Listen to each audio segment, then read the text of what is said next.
तो last classes में जो हमने टॉपिक्स पढ़े थे टाइप्स ऑफ ट्रेनिंग के बारे में, उसके बारे में क्वेश्चंस करते हैं। ठीक है, टॉपिकल पास पेपर क्वेश्चंस। तो the first question is identify one advantage and one disadvantage to Josh of using off the job training. तो अगर Josh off the job training use करता है, एक एडवांटेज एंड एक डिसएडवांटेज को identify करना है and then we have to explain it. अच्छा, D part. D part is connected to the case. Part D is connected to the case. Part D case से connected होता है। D part होता है 6 marks का। D part होता है 6 marks का। 2 for knowledge, 2 for application, 2 for analysis. 2 knowledge के हैं, मतलब जो आप घर से याद कर कर आए।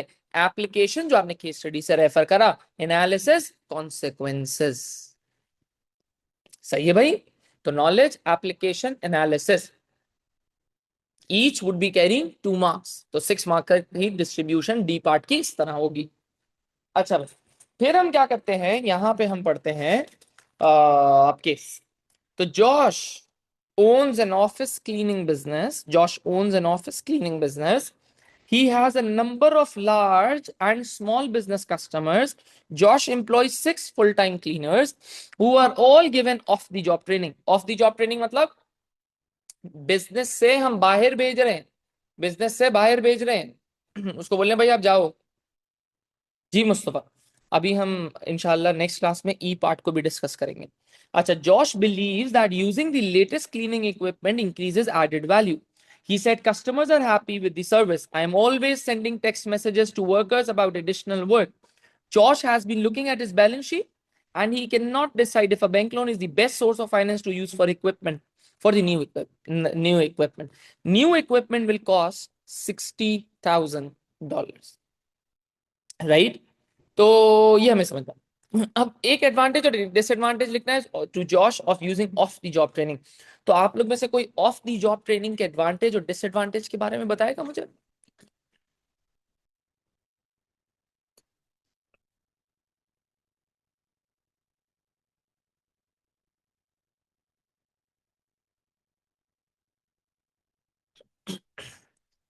हाँ, very good. Off the job training में हमने पढ़ा था कि ऑन द जॉब ट्रेनिंग पर, ऑन दी जॉब ट्रेनिंग पे हम उसको स्पेसिफिक थिंग्स के बारे में सिखाते हैं, स्पेसिफिक चीजों के बारे में सिखाएंगे।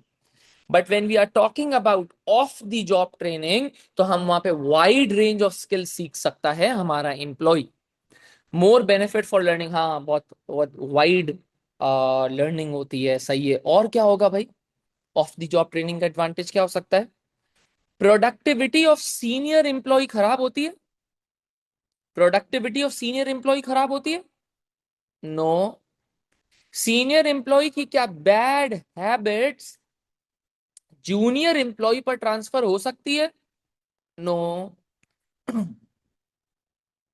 ये भी सारे एडवांटेजेस है। फिर डिसएडवांटेज पे बात आते हैं, तो दाइम सही कह रहे हैं। More capital would be required. बहुत सारा पैसा चाहिएगा। मोर फाइनेंस, एज हमें उसको सैलरी भी देनी पड़ेगी, उसको हमें ट्रेनिंग के भी पैसे देने पड़ेंगे। और डिसएडवांटेज क्या हो सकता है? क्या बोलते हो आप लोग, और डिसएडवांटेज क्या हो सकता है? एम्प्लॉय क्या कर सकता है, हमसे सीख ले और काम वाम छोड़कर भाग जाए, तो क्या होगा? हाँ, they can leave, they can leave the job. और wages paid but no work done, बिल्कुल मारूर, वेरी गुड। वेजेस हम पे करेंगे लेकिन भाई काम तो नहीं करेगा वो। बिल्कुल सही बात है। तो ये सारी चीजें एडवांटेजेस एंड डिसएडवांटेज। अब जो भी एडवांटेज और डिसएडवांटेज आप याद कर कर आ रहे हो घर से, जो आप लोगों ने मुझे बताया, जो मैंने आप लोगों को बताया, वो सारी चीजें नॉलेज है। नॉलेज। तो सबसे पहले मैंने एडवांटेज यहां पे लिखा है, broad range of skills can be learn by the employees. तो जो भी मैं ब्लू से मार्क कर रहा हूं वो नॉलेज है। सही है। तो broad range of skills can be learn by the employees, हम याद कर कर आए। फिर मैंने ड्रॉबैक बताया कि higher cost as employees would be sent to an experience trainer. अच्छा, मैंने डायरेक्टली शॉर्ट फॉर्म नहीं लिखा, कॉस्टली, हायर कॉस्ट नहीं। मैंने उसको वेल एक्सप्लेन करके डिसएडवांटेज लिखा है प्रॉपर, कि अगर एग्जामिनर बिल्कुल ही पढ़ा लिखा ना हो तो भी उसको समझ में आ जाए। तो एडवांटेज में मैंने सिर्फ ये नहीं लिख दिया ब्रॉड रेंज ऑफ स्किल, तो एग्जाम में बोलेगा broad range of skill what भाई, बताओ। Broad range of skills can be learned by the employees. Disadvantage, higher cost as employees would be sent to an experienced trainer. बात समझ में आई? तो advantage, disadvantage, both would be considered as knowledge. सही। अब explanation. Using off the job training for 6 full-time cleaners would allow employees, using off the job training for 6 full-time employees would allow employees to learn different skills and tasks. अब यहां पे मैंने बोला 6 full-time employees, 6 full-time cleaners, ये कहां से पता चला? केस से। तो for that I would be getting marks for application. तो जो भी आप केस से लिंक करके लिखते हो, for that you would be getting marks for application. फिर अगर मैंने उनको of the job training they the 6 full time cleaners को, तो वो अलग अलग स्किल सीख जाएंगे। अलग अलग स्किल सीख गए तो व्हाट, क्या, क्यों, उससे क्या होगा फिर भाई? तो एज अ रिजल्ट जब वो नई नई चीजें सीख कर आएंगे तो जॉश दूसरी न्यू सर्विसेज ऑफर कर सकेगा अपने कस्टमर को, जिससे इसका रेवेन्यू बढ़ जाएगा। तो ये जो एज अ रिजल्ट वाली चीज है, ये हमारी क्या है? एनालिसिस। इससे क्या होगा? न्यू स्किल सीख गए, बहुत सारी स्किल सीख गए तो क्या होगा?